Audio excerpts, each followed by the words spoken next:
Hola, ¿qué tal? Bienvenidas y bienvenidos a esta conversación alrededor de cultura de paz y las narraciones del futuro en el marco de la Universiada Cultural 2021 en la Universidad de Guanajuato. Desde la Dirección General de Publicaciones y Fomento Editorial de la UNAM, estamos muy contentas y contentos de participar en esta ocasión y de la oportunidad de encontrarnos alrededor de la palabra, alrededor de la idea de qué significa una cultura de paz, de qué significa pensar las manifestaciones cotidianas en nuestra vida de todos los días, alrededor de esta cultura de paz, alrededor de la dignificación humana como un proceso en movimiento y al mismo tiempo como un fin en sí mismo.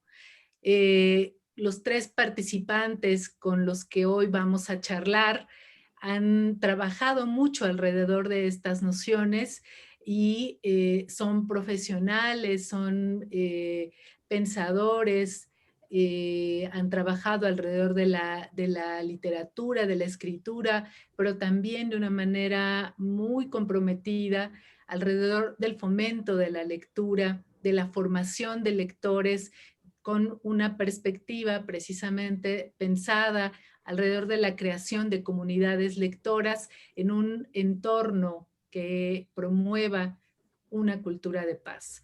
Esto no es no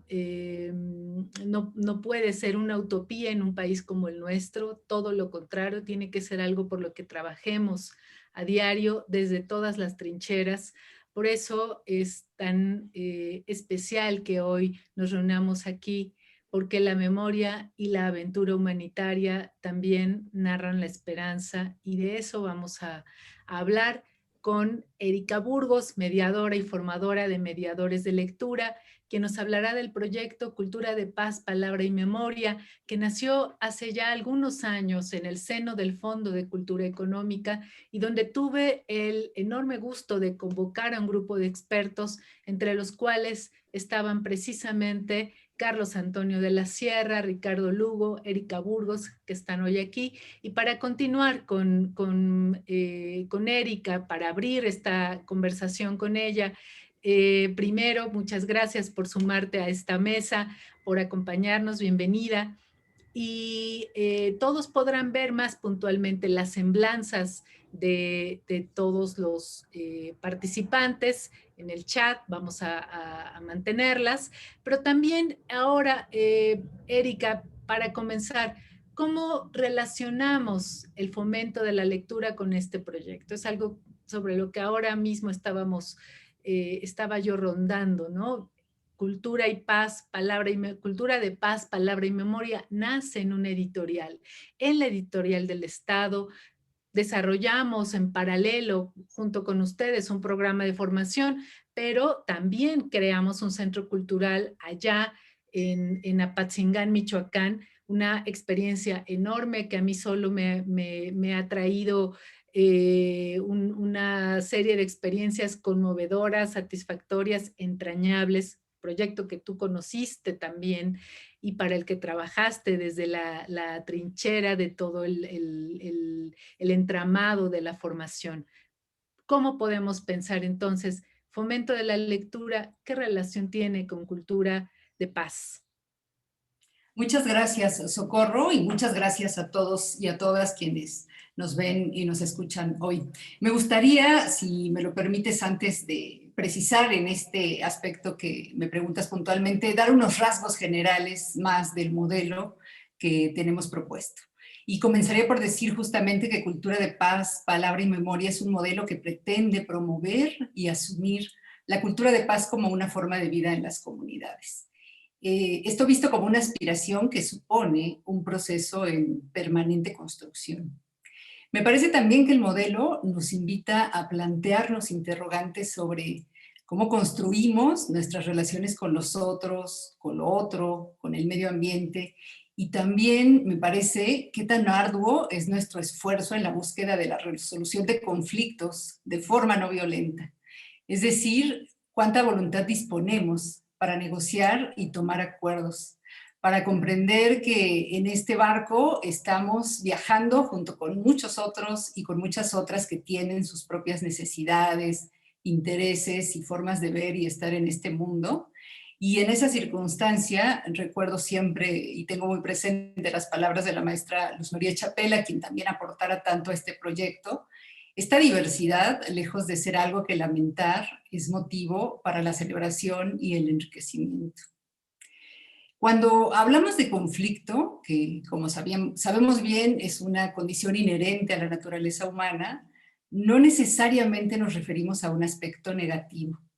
Si pensamos que lo que nos incomoda o conflictúa nos mueve a la acción, el conflicto se convierte entonces en un motor para cambiar aquello que nos molesta y que nos duele, como es el caso de la escalada de violencias que tan cotidianamente presenciamos en nuestro país.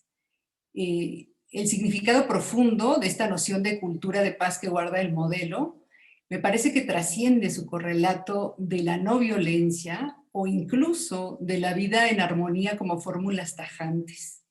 Cuando impartimos estas capacitaciones con gestores culturales y mediadores con los que trabajamos el proyecto, nos gusta insistir mucho en la idea de que cultura de paz no es una píldora para la felicidad o para la resiliencia y tampoco, y mucho menos, una fórmula mágica para pacificar territorios de la noche a la mañana.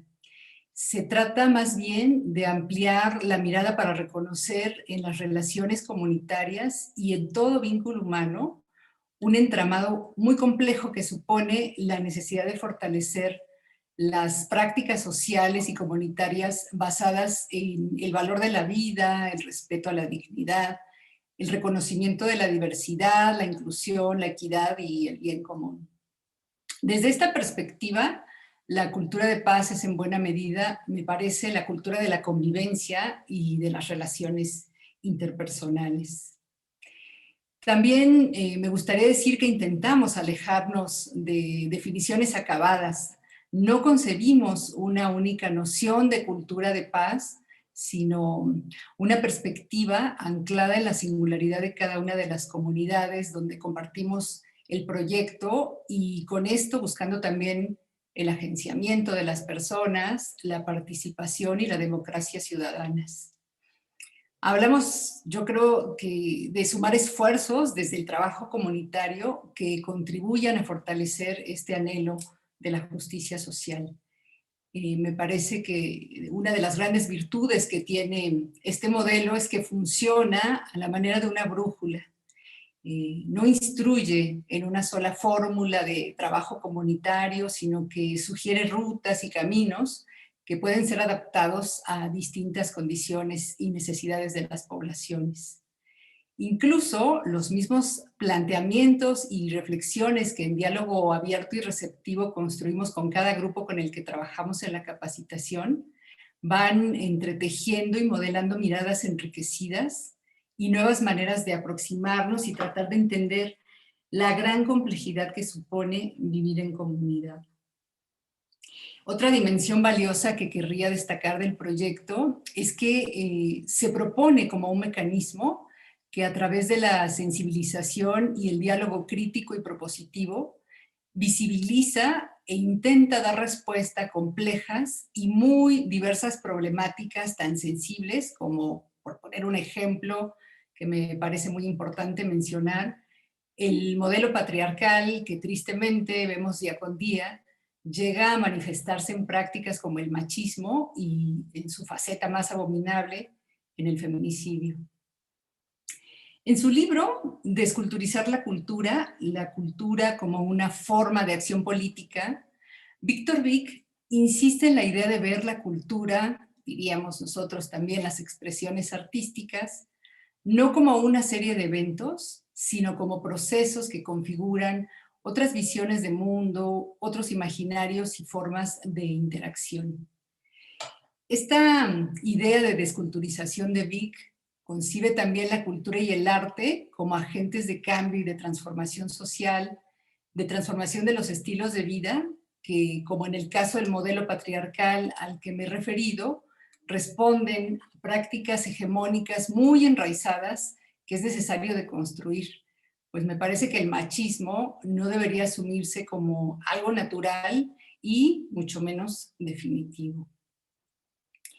Coincidiendo con este sentido y significado del arte y la cultura que propone Vic, este modelo las asume como pilar de su metodología y con recursos como la oralidad, la palabra escrita y leída, la memoria, la creatividad y el juego, abre posibilidades de promover a través del trabajo comunitario el desarrollo y el enriquecimiento de la vida cultural de las comunidades. Y ahora sí, refiriéndome un poco más puntualmente sobre el papel que juega el arte, las comunidades lectoras a las que te has referido y en general la vida comunitaria, me gustaría destacar algunas características del papel que juegan estos elementos. Con un espíritu absolutamente democratizador y una férrea convicción en el derecho a la fantasía, Gianni Rodari, en esta obra clásica muy conocida en el gremio de la mediación lectora, La gramática de la fantasía, introducción al arte de inventar historias, dice por aquí, y cito: aunque el romanticismo lo haya rodeado de misterio y haya instaurado una suerte de culto en torno a él, el proceso creativo es inherente a la naturaleza humana y por tanto está al alcance de todos. En este sentido, concebimos el papel del arte como un lugar que entraña una dimensión fundamental de la dignidad humana. Me refiero a la subjetividad que rompe con las visiones homogeneizantes, hegemónicas, con las historias únicas, dando espacio a la singularidad, a la voz propia, a lo sensible y lo alterno que hay en cada ser humano. Porque algo muy importante que mencionar es que hablamos aquí de las manifestaciones artísticas, no solo como aquello que se aprecia, sino muy centralmente como fórmulas para la creación propia y la expresión libre y abierta. Las manifestaciones artísticas y culturales como recursos de este modelo, porque me parece que son por excelencia espacios de encuentro, de socialización, de inclusión, donde hay lugar para todos y para todas, que fortalecen el tejido social y detonan también procesos resilientes. Y recordemos, me parece que esto es muy importante, que tanto la resiliencia como la cultura de paz son siempre modos de construcción social, es decir, construcciones comunitarias. El arte y la cultura, dice María Teresa Andrueto, son una casa hospitalaria, porque habilitan la escucha, el reconocimiento de la otredad, y me parece que reconocer y escuchar al otro es un paso previo a desarrollar la empatía. Sobre este punto, quiero recuperar en una entrevista que le hicieron al filósofo italiano Franco Berardi, dijo ahí que el peor desastre que la humanidad puede conocer es la deserotización de la vida cotidiana, entendida como la falta de empatía, de compasión. La comprensión erótica del otro, según Berardi, asume una dimensión de alteridad en la que el placer o el sufrimiento del otro es el propio. El arte y la cultura, porque abren puertas y ventanas para mirar realidades alternas, enriquecer la imaginación, las formas de resignificar y actuar en el mundo, con los otros, pero también me parece muy importante el rol del arte en el conocimiento y exploración de uno mismo, como un poderoso recurso que nos ayuda a reconocer lo que nos es propio.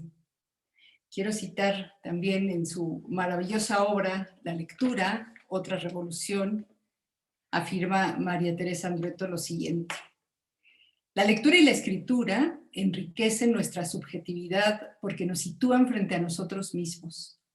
Nos incitan a formular preguntas, nos ayudan a pensar y a sentir, nos ponen en cuestión, nos permiten acceder a otras experiencias y a intentar comprender otras subjetividades.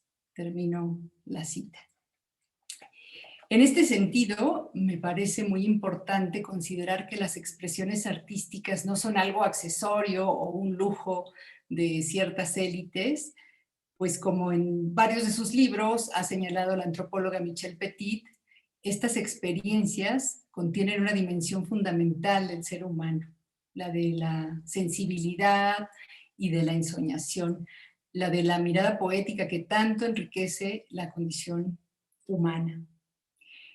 Por último, quisiera plantear que tanto el papel de las manifestaciones artísticas como el de las prácticas comunitarias pueden ser vistas también como lugares para la rebeldía, para resistir los efectos del sentido pragmático, utilitarista y mercantilista que parecen abarcar todas las esferas de nuestra vida.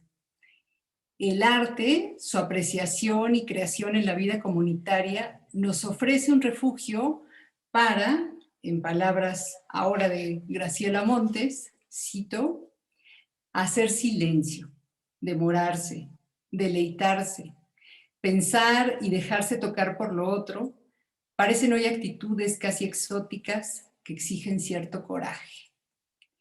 Termino la cita. Y bueno, me parece que justamente el modelo cultura de paz, palabra y memoria, además de un recurso para la resiliencia, es una invitación para recuperar el coraje, la valentía y también la fortaleza para crear nuevos imaginarios y visiones de futuro que respondan a lo que realmente queremos como sociedad, porque me parece que tenemos que decirlo muy alto y muchas veces para convencernos. Es importante comprender que el mundo no nos ha sido prefigurado, no se nos ha dado prefigurado, sino que tenemos justamente la capacidad y la posibilidad de transformarlo, y en esa medida el trabajo que hacemos desde la mediación cultural comunitaria juega un rol fundamental. No sé si el tiempo ahora quede por ahí o añado algo más del punto particular de la lectura.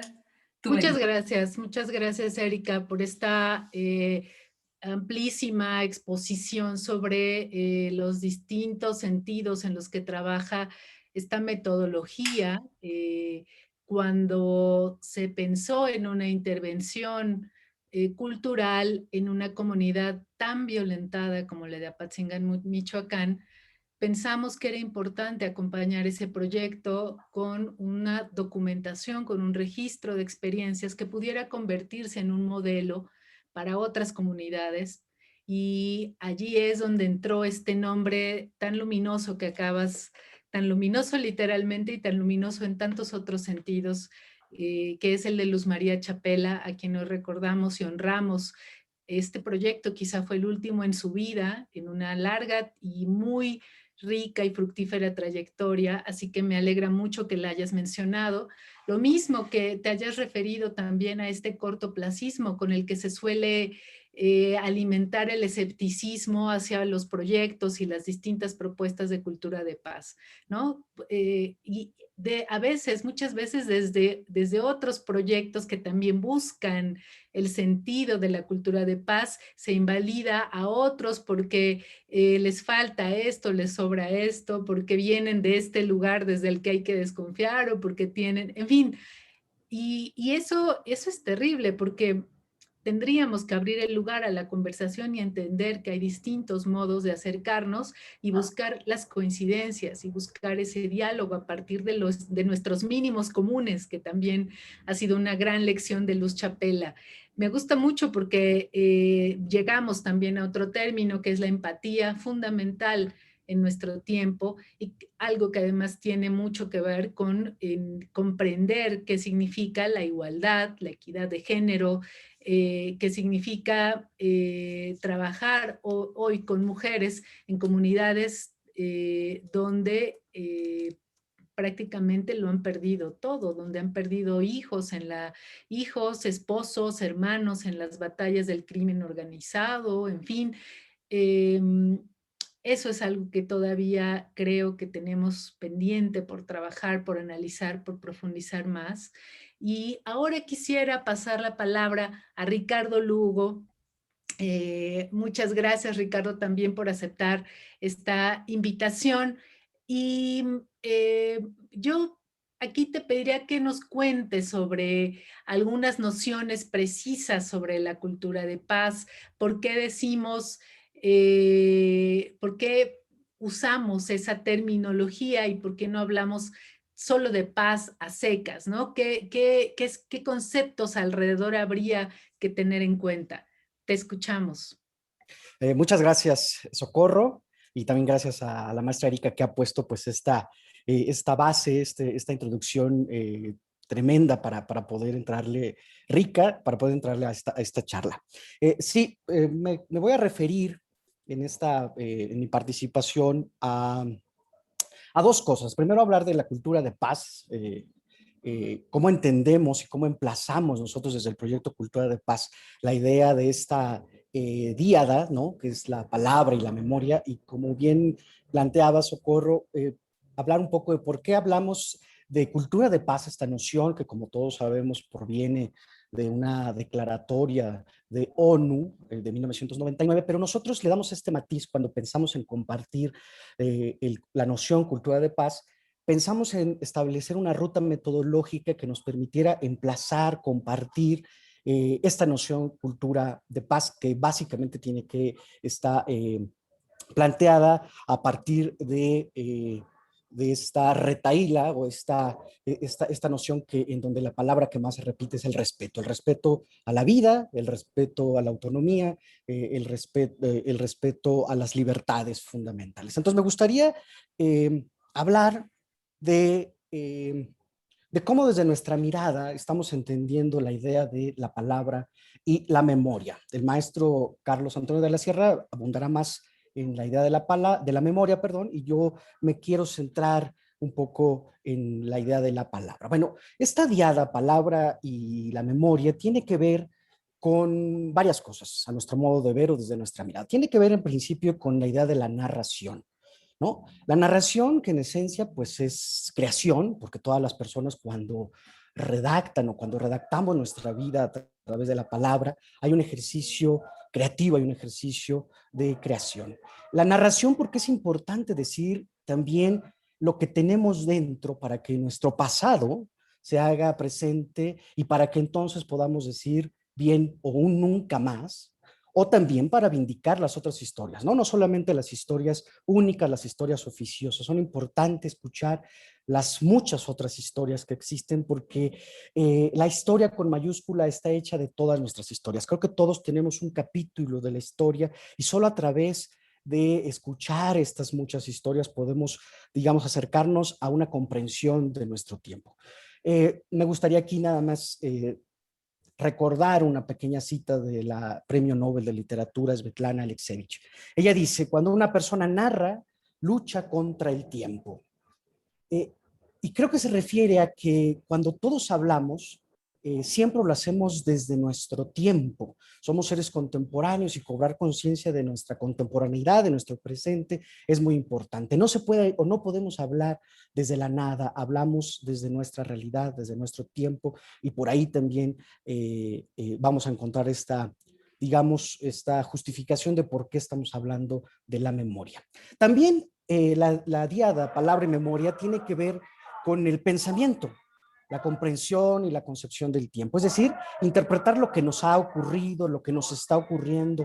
Necesitamos pronunciarlo, ejercitarnos en los relatos memoriosos, ¿no?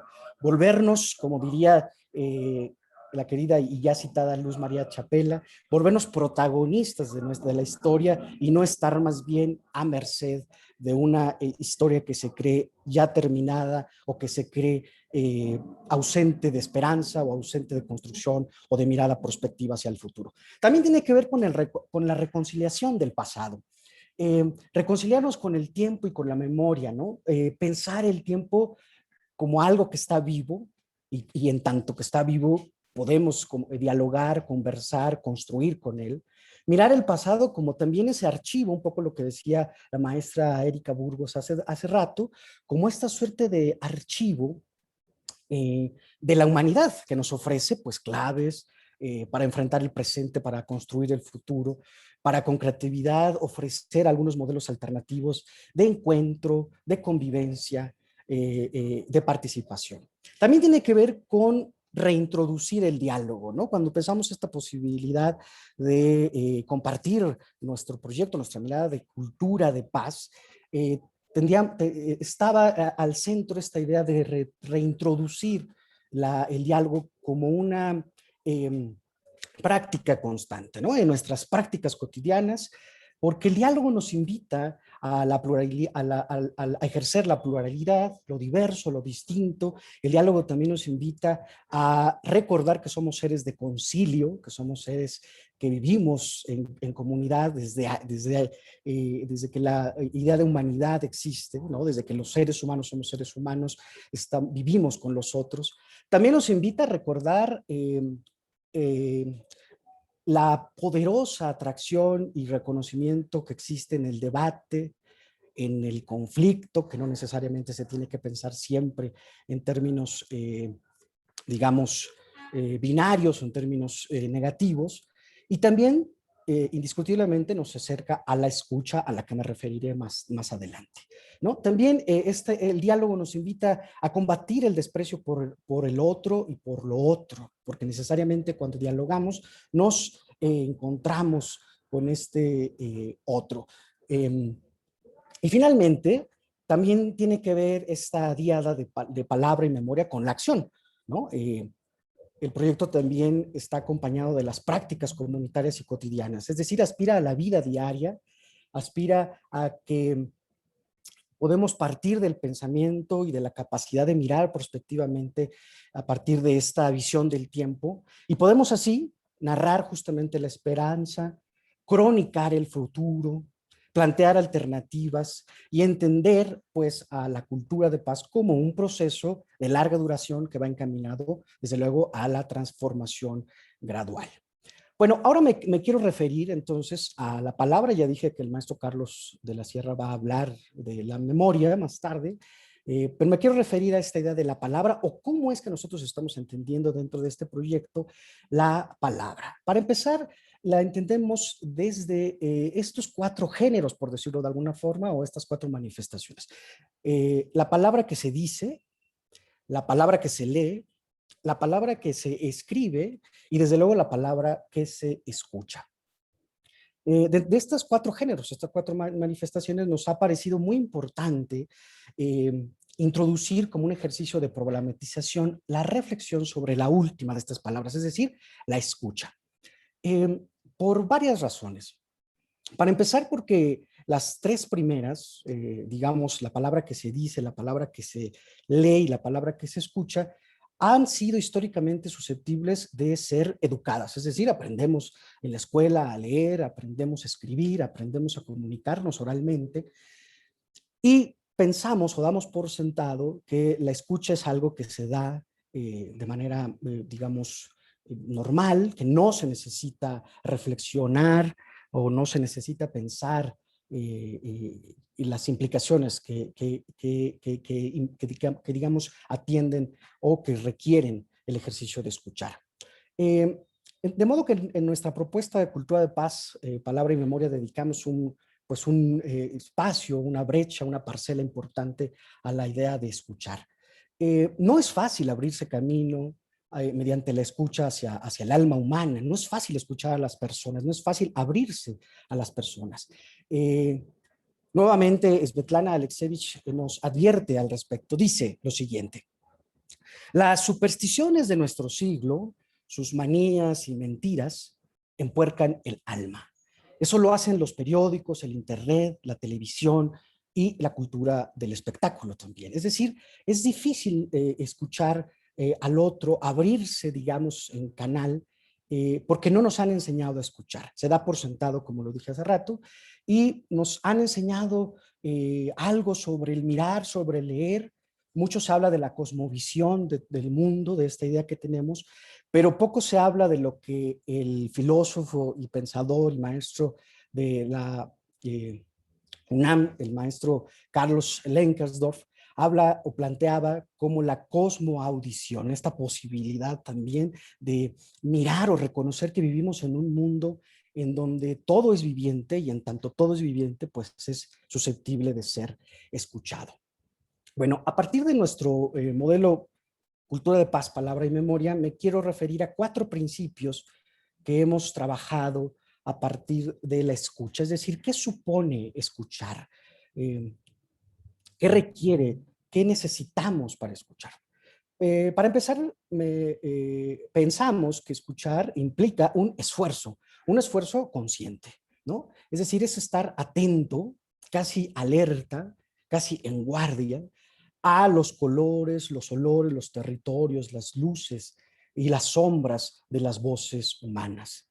Eh, Cada voz humana que nos es entregada también la podríamos pensar como un obsequio, que es algo que también plantea Lenkersdorf, me parece que es una cosa muy bonita, que se puede pensar y poetizar. La palabra que escuchamos como un obsequio, porque aquel que cuenta su historia ha buscado, ¿no? Con particular interés y amor las palabras para construir su historia, para construir su relato. Y también, bueno, a partir de esto aspiramos no solo a escuchar, digamos, con los oídos, ¿no? Sino también aspiramos a escuchar con el cuerpo entero. Número 2, de esto, para seguir con estos 4 principios. Escuchar supone necesariamente el reconocimiento del otro a partir del contacto directo, por ejemplo, ¿no? Con el otro, que tiene un rostro, que tiene un nombre, que tiene un cuerpo, una historia, que tiene anhelos y futuros. Y aquí nosotros hemos pensado en esta idea de la dialéctica del tú, ¿no? Esta posibilidad de mirar al otro con dignificación y con respeto. Y también de resaltar las cualidades afirmativas de las subjetividades. Esto implica necesariamente el despojo o aspirar a despojarnos de prejuicios y también a aspirar a desmontarnos de las imágenes estereotipadas que con mucha facilidad nos hacemos del otro o de lo que es distinto. En el punto 3, quiero resaltar que escuchar también supone reconocer que hablar y escuchar son 2 realidades que se complementan y se enriquecen mutuamente. Por alguna razón hemos pensado que hablar es más importante, que hablar está encima de la escucha, pero se nos olvida que forman parte de una lógica dialéctica que va y viene, viene y va. Es una relación bidireccional, ¿no? Bidireccional que nos empareja, como dice nuevamente Lenkersdorf, ¿no? Esta idea del emparejamiento me parece muy linda, porque es esta mirada que implica la horizontalidad y que requiere el emparejamiento a los dialogantes. También implica complementariedad en este sentido, y en este sentido apela pues a la construcción o a ejercitarnos en la vida democrática y participativa que va en línea directa, desde luego, con el proyecto o con el propio concepto cultura de paz.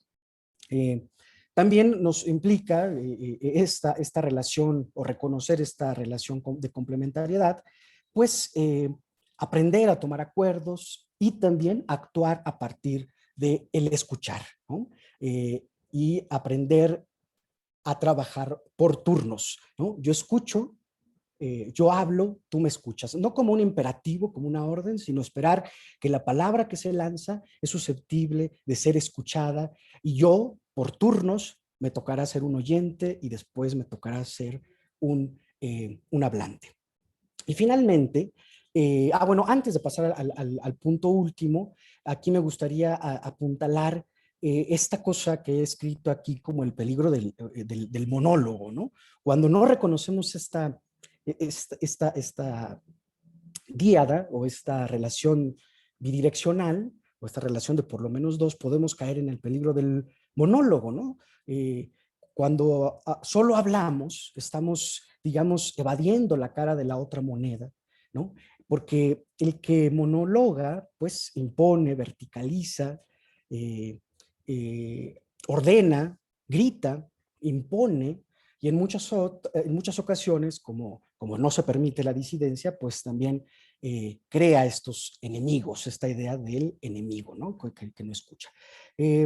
El que escucha tiene además la escucha también tiene esta posibilidad reconciliatoria, porque aquel que escucha, por ejemplo, a su enemigo, cuando uno escucha a un supuesto enemigo, y lo pongo entre comillas, ya ese enemigo automáticamente a partir del ejercicio de la escucha deja de ser enemigo. Y finalmente, en el punto 4 me referiré a esta idea del recibir, ¿no? Escuchar implica recibir. Las palabras dichas y que esperan ser escuchadas, pues pueden ser miradas como un obsequio, ya lo dije hace rato, porque el que las dice las ha buscado con interés, con amor, con ahínco, ¿no? Ha buscado las palabras que considera adecuadas para contar su historia. En resumen, podríamos decir que la escucha, o como nosotros entendemos la escucha, puede ser un poderoso camino para la conversación, desde luego, para el respeto, para la negociación, el aprendizaje, el pensamiento, la comprensión, la empatía y, para decirlo con una palabra, voy a decirlo, para el amor. Para terminar, me gustaría dar dos citas de Svetlana Alexievich. Cito, en su libro La guerra no tiene rostro de mujer, dice lo siguiente: textos, textos, textos. Los textos están en todas partes, en los apartamentos de la ciudad, en las casas del campo, en la calle, en el tren. Estoy escuchando. Cada vez me convierto más en una gran oreja, bien abierta, que escucha a otra persona. En una palabra, leo la voz. Y adelante, cito algo más que me permitirá terminar mi participación. Dice lo siguiente al respecto de la memoria. La memoria retiene solo aquellos instantes supremos, cuando el hombre es motivado por algo más grande que la historia. He de ampliar mi visión, escribir la verdad sobre la vida y la muerte en general, no limitarme a la verdad sobre la guerra. Partir siempre de la pregunta de Dostoyevsky: ¿cuánto de humano hay en un ser humano y cómo proteger al ser humano que hay dentro de ti? Creo que este modelo, justamente el modelo Cultura de Paz, Palabra y Memoria, nos permite tener presente siempre esta pregunta, pensarla, indagarla a través del diálogo constante, del respeto, del arte y desde luego de la cultura de paz. Pues muchas gracias, con esto terminaría. Muchas gracias, Ricardo, porque has introducido términos fundamentales para comprender cultura de paz, que hay que saber que no es un término aislado, unitario, que tiene que estar acompañado de estas nociones de autonomía, palabra y memoria, diálogo, esta noción donde tú hablabas de emparejarnos en un diálogo, y eso es lo que significa la empatía, ¿no? La posibilidad, el tiempo de dejar que el ritmo de la conversación nos permita también ocupar el lugar del otro de pronto, ¿no? Porque es nuestra oportunidad para comprendernos. Así que, bueno, pues muchas gracias también por mostrarnos cómo se construye un enemigo, ¿no? A partir precisamente del silencio, de la no conversación. Y bueno, pues ahora quisiera, por favor, pedirle a Carlos Antonio de la Sierra. Carlos, te toca a ti un poco uno de los temas esenciales en esta mesa, un tema central que tiene que ver con la memoria, ¿no? El modelo de cultura de paz que se propone tiene dos conceptos torales, que son palabra y memoria. Ahora ya Ricardo habló muchísimo sobre el sentido de las palabras, su importancia en las conversaciones, en los diálogos, que sean diálogos de verdad. Y qué sentido tiene aquí ahora la memoria. Y también quisiera pedirte que busquemos aterrizar a partir de esto que ya se ha hablado, de lo que tú ahora dirás, y que nos digas cómo concretamente pueden desarrollarse procesos de dignificación humana en territorios violentos y violentados, que no es lo mismo, ¿no? Eso es fundamental, si pudieras también establecer esa diferencia. Te escuchamos. Claro, muchas gracias, Socorro. Buenas tardes a todos, todas. Sí, tienes mucha razón. No es lo mismo violento que violentado. Nosotros partimos de una máxima en el desarrollo de este proyecto, que es el ser humano no es violento por naturaleza. Es decir, el ser humano se hace violento y naturalmente existe una propensión hacia la violencia, pero hay un desarrollo que tiene que ver con el entorno vivido para que esto exista. Y uno de los aspectos que nos interesa mucho y que hemos trabajado durante los últimos años en el proyecto es cómo, no necesariamente cómo se acompaña la violencia, sino qué posibilidades o qué rutas o qué pautas se pueden sugerir para que puedan emplazarse y desarrollarse en esos territorios donde hay violencia. Uno de los aspectos que le preguntabas a Ricardo Lugo hace un momento es por qué hablamos de cultura de paz y no de paz a secas o pacificación, militar para la paz, etcétera.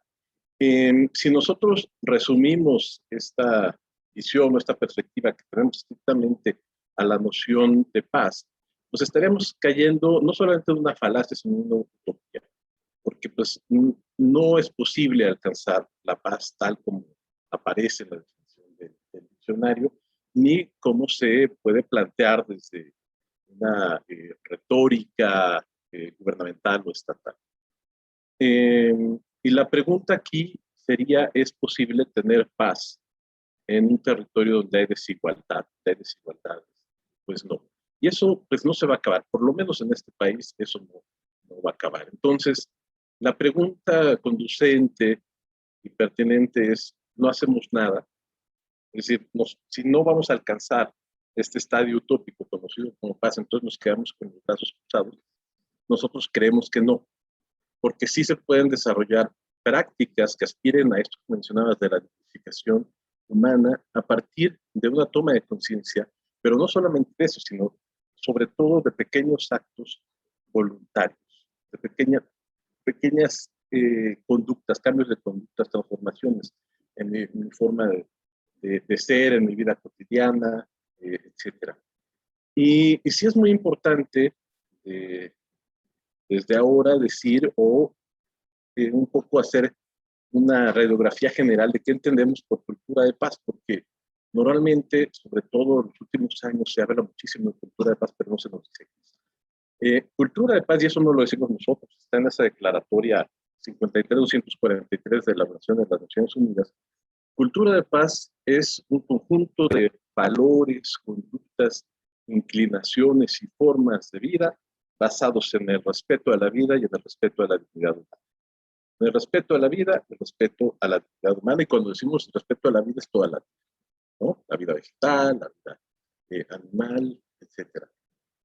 Y entonces, en virtud de ello, lo que nosotros planteamos o hemos tratado de sugerir a partir de un conjunto de reflexiones es de qué manera lo hacemos o cómo lo emplazamos. Por eso, este proyecto no solamente se remite a la noción cultura de paz, sino que aparece cultura de paz, palabra y memoria. Es decir, cómo llevamos a cabo prácticas de cultura de paz. Nos interesa mucho, ya lo mencionaba Ricardo Lugo, el diálogo abierto, frontal y horizontal entre pares. Es decir, cómo ese reconocimiento del otro puede existir a través de la palabra, pero no solamente un reconocimiento que se haga de una tercera persona en virtud de lo otro, de la otredad, sino de este diálogo directo que puede existir con un tú. Y por eso, ya lo mencionaba Ricardo, es muy importante esta idea de la escucha.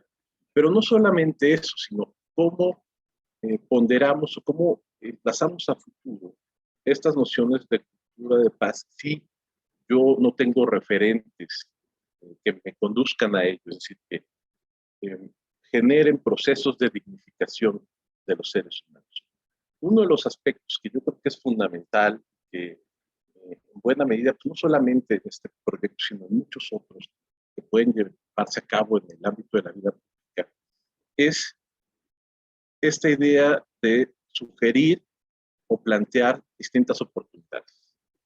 Es decir, normalmente las prácticas violentas en ciertas comunidades se dan porque no hay conocimiento de causa de otras cosas, es decir, no existe un mosaico electivo al cual yo pueda acudir porque simplemente no lo conozco.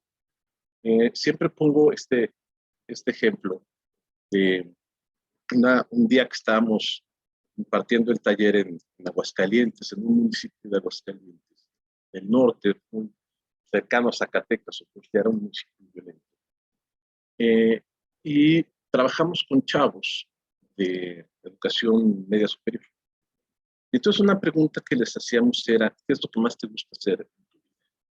Entonces todo el mundo respondió, ver series, estar con los amigos, jugar fútbol, etc. Y uno de ellos dijo, a mí lo que más me gusta hacer en la vida es escuchar narcocorridos. Obviamente, nosotros no juiciamos, escuchamos, etcétera, pero tenemos opinión al respecto. ¿A qué aspira un chavo de 15, 16 años al que lo que más le gusta hacer en la vida es escuchar narcocorridos? Pues, hacer narco, porque eso es lo que se tiene, o sea, es lo que ve, es lo que vislumbra, etcétera. Entonces, yo creo que las prácticas de cultura de paz pueden ser compartidas en estas comunidades, no para acabar con la violencia, eso no va a ocurrir, pues, ¿no? Pero sí para mitigarlo, para acompañarlo, aunque suene raro decirlo, con otro tipo de elementos y herramientas. Es decir, existe esta que es tu realidad, pero también existe esto otro.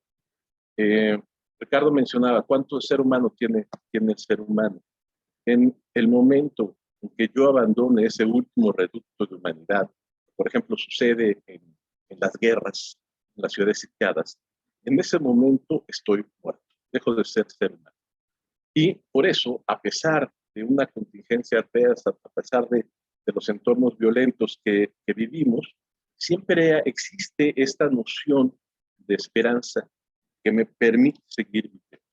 En buena medida, cultura de paz, o las prácticas de cultura de paz, son pequeños actos de voluntad que nos permiten seguir viviendo. ¿Y cómo seguir viviendo? Aquí el tema. Ahorita voy a entrar al asunto de la memoria, pero no quisiera dejar de lado hacer una alusión a lo que estamos viviendo con la pandemia. Porque uno de las reflexiones que nos ha dejado el trabajo, no solamente reflexivo, sino sobre todo el trabajo en campo, es cuestionarnos si las prácticas de cultura de paz únicamente se hacen o podrían hacerse en territorios violentos y violentados. Y hemos llegado a la conclusión de que no. ¿Por qué? Porque cultura de paz es una forma de vida. Es decir, ¿cómo hacemos entonces, para retomar este asunto de la pandemia, cómo hacemos cultura de paz en la pandemia? Porque la pandemia per se no es un hecho violento. O sea, es inherente a las condiciones de la humanidad y a un momento en particular que nos ha tocado vivir. Es como decir, bueno, la muerte es mala, pues no, es algo que va a ocurrir. Entonces, no le podemos asignar esa connotación negativa, violenta a la pandemia, porque es algo que vivimos. ¿Cómo se hace cultura de paz en la pandemia? Nosotros creemos, y ahí retomamos una propuesta curatorial, museográfica, que viene del Museo de la Cruz Roja de Ginebra.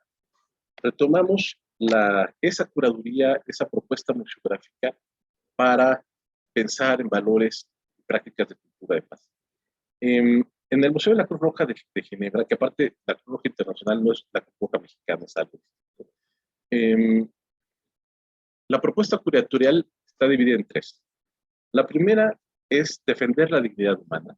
La segunda es restaurar los vínculos familiares o afectivos. Y el último como es reducir los riesgos naturales. Estos tres aspectos son prácticas de cultura de paz y ninguna propiamente tiene que ver con un contraste de violencia, pues, ¿no? Es decir, son parte de una forma de vida que aspira a que vivamos mejor, simplemente. Entonces, ¿qué es lo que sucede ahora con pandemia? Pues todos, ya lo sabemos, después de un año, tratamos de reducir los riesgos naturales de la mejor manera posible. Ahora, una de las quizás enseñanzas o procesos de aprendizaje que hemos tenido, y que lo relacionamos también con esta propuesta de cultura de paz, palabra y memoria, es de qué manera prospectamos el futuro a partir de un acervo personal que conocemos como memoria. Y es muy sencillo, es decir, ¿a qué aspiramos ahora con pandemia? Pues a volver a vivir lo que vivíamos antes, ¿no? Entonces, yo recupero ese momento del pasado para prospectarlo a futuro, es decir, apelo a mi memoria para narrar la esperanza, para crear una narración del futuro a partir de ella. Y en ese sentido, rápidamente, porque ya tengo poco tiempo, haría una propuesta de 5 posibilidades de la memoria. La memoria como un acto de ficción, es decir, la manera como narramos la memoria tiene que ver o ostenta el discurso per se como un acto ficticio, porque no nos acordamos de todo. Entonces, no solamente es la manera como lo digo, sino también de qué manera lleno esas falencias, esas lagunas que no, de las cuales no me acuerdo a partir de la ficción. Después, el conocimiento del pasado como revelación.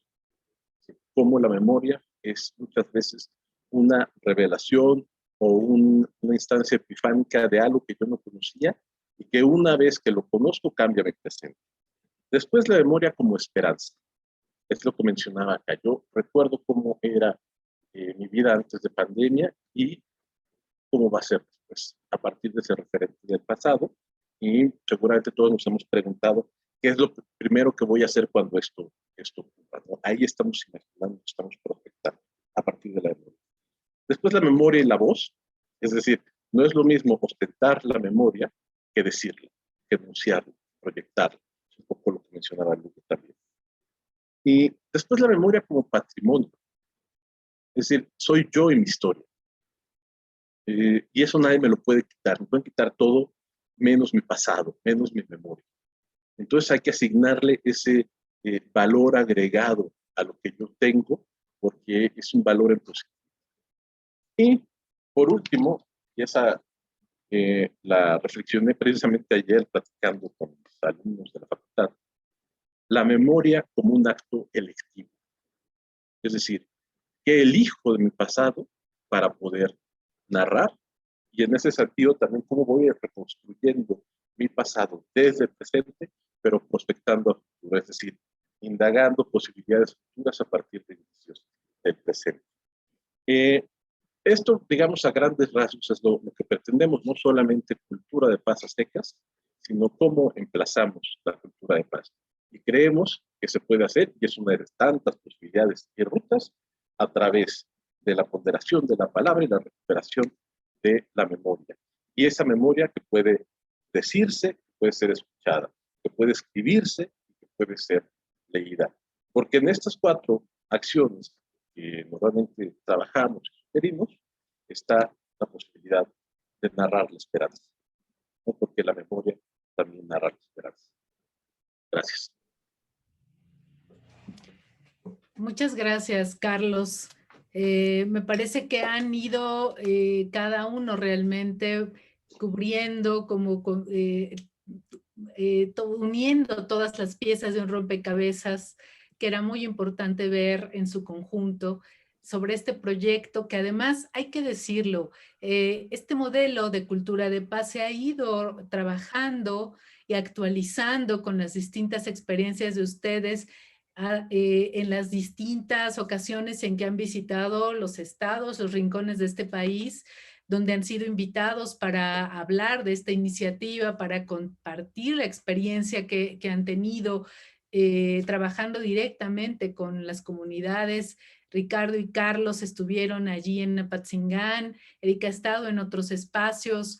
De esa riqueza de mirada se ha alimentado este modelo, y a mí me alegra mucho que hayan ustedes continuado con esa tarea, que yo siento que es una tarea de vida que nos legó Luz María Chapela, que no puede ser algo que consideremos que era el trabajo o la chamba de un sexenio. Me gusta mucho pensar que se ha asumido como un proyecto personal. Sé que ustedes periódicamente se reúnen y que siguen con esta conversación que alimenta un proyecto que me parece fundamental. Así que agradecerles mucho esto, mucho a quienes nos han seguido, nos han escuchado. En el chat van a encontrar una liga al libro en el que se publicó este modelo, un libro que fue editado por el Fondo de Cultura Económica. El libro se llama Cultura de Paz, Palabra y Memoria, precisamente, y allí van a poder seguir mucho de lo que aquí se ha hablado, y por supuesto habrá otras cosas, otras nociones que quizá ahora se han ido perfeccionando. En todo caso, pues bueno, tanto Carlos de la Sierra, Ricardo Lugo, como Erika Burgos siguen trabajando en construir esta mirada que quizá la palabra modelo pueda resultar a veces impositiva, pueda generar también como este escepticismo que es frecuente. Y por eso en el mismo libro y en el mismo proyecto se explica que es más bien un horizonte, una propuesta, un camino, una serie de procesos, y que cada comunidad, cada persona, porque es cierto que cultura de paz eso comienza en la vida de uno mismo, eso comienza en la vida cotidiana, y eso es central comprenderlo. Como decía, pues quizá podamos ir juntos sumando también otras experiencias. Es un proyecto que se construye siempre en plural, en comunidad, a partir de una convicción y de una serie de compromisos individuales. Carlos, tú terminaste con una palabra que me parece esencial, y con esa me quedaría para cerrar esta conversación con ustedes tres, agradeciéndoles que nos hayan dado oportunidad de mirar la esperanza en un momento en que el país atraviesa por oleadas de violencia terribles, pero que hay que reconocer que no son nuevas, que cuando hablamos de cultura de paz, tal vez también tendríamos que explorar esa otra cultura de las violencias, que también tienen sus entramados y sus raíces muy hondas en nuestro país. Entonces, muchas gracias por darnos esta esperanza. Erika, Ricardo, Carlos, otra vez, y gracias a quienes nos han seguido. Muchas gracias en nombre de la Universidad Nacional Autónoma de México, de la Coordinación de Difusión Cultural y de la Dirección General de Publicaciones. Gracias. Gracias. Chao. Chao.